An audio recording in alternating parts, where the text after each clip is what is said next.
Et autre réaction, celle en direct de l'Hexagone du député européen Younous Omarjee. Monsieur Omarjee, bonsoir. Emmanuel Macron a fixé Bonsoir. un cap lundi 11 mai, 4 semaines. Est-ce pour vous un délai raisonnable pour préparer le déconfinement? Comme vous l'avez dit, le déconfinement doit être préparé. Et cette date du 11 mai doit s'accompagner à présent d'un certain nombre de décisions qui permettent que ce déconfinement se fasse dans les plus grandes conditions de sécurité, en n'exposant pas les populations. Cela veut dire qu'il faut, à la date du 11 mai, qu'il y ait des masques pour tous les Français, qu'il y ait aussi une amplification beaucoup plus grande que ce que le président de la République a annoncé, des tests, parce que autrement, il y a un risque, il est vrai, que cette épidémie qui va atteindre son pic sur le continent ne se prolonge avec une deuxième vague. Et c'est exactement ce qu'il faut éviter.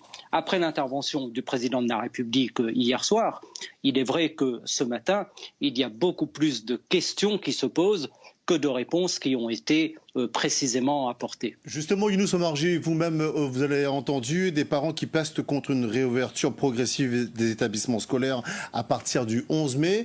Est-ce qu'il faut envoyer les marmailles reprendre le chemin des cours d'ici 4 semaines? Est-ce que c'est raisonnable? Vous savez, je suis député européen. Il serait bien présomptueux de ma part de dire il faut faire ceci ou il faut faire cela. Les yaka faucons, je crois que ça ne fait pas œuvre utile.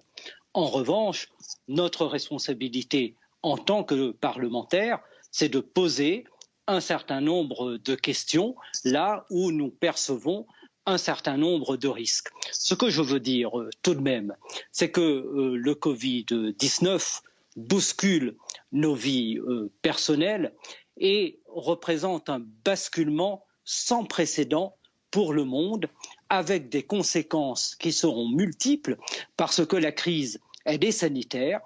Tout faire d'abord pour épargner les vies, mais c'est une crise également qui est sociale, qui est économique, et comme le sujet l'a montré, dans un territoire fragile comme l'île de la Réunion, mais c'est vrai pour l'ensemble des régions ultra-périphériques, la durée de cette crise fait porter un risque très grand pour tous les agencements de notre société réunionnaise et de notre économie réunionnaise. Et c'est pourquoi, au niveau européen, nous avons pris un certain nombre de mesures, mais il faudra, et je discute déjà avec la commissaire européenne en tant que présidente de la commission du développement régional, pour qu'il y ait un plan pour les régions ultrapériphériques, afin que les entreprises et les salariés puissent être davantage soutenus. Merci à vous, Younous Omarjee, député européen en direct de l'Hexagone. Merci d'être intervenu ce soir.